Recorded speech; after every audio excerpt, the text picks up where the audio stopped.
Interrupt Your Child's Interruption Habit by justmymom.com. Interrupt your child's interruption habit. Trying to teach your child not to interrupt can sometimes be an exercise in frustration.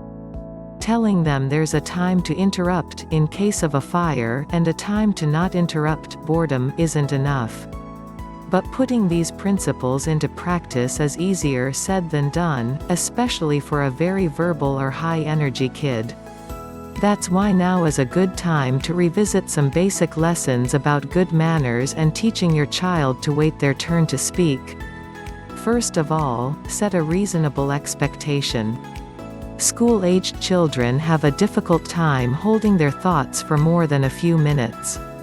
Indicate to her as best as you can that you'll be with them as soon as possible and then stay true to your word.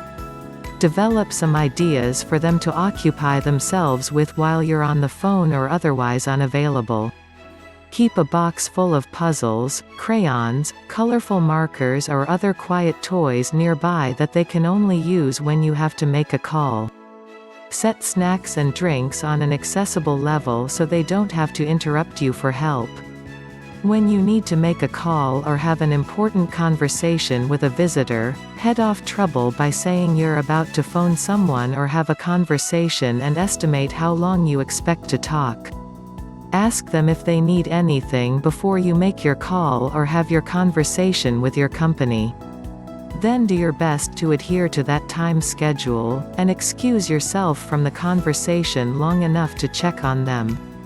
Let them know you'll be a bit longer if that's the case and see if they need anything before returning to your conversation. Reading is a great tool to teach manners. Find several books on the subject, then read them together.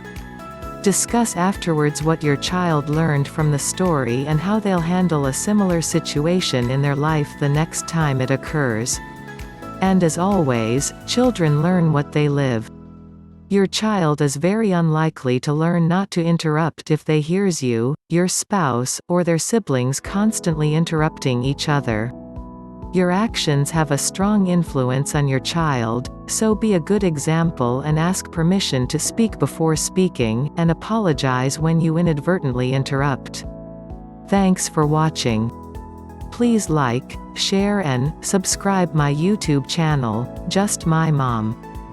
www.justmymom.com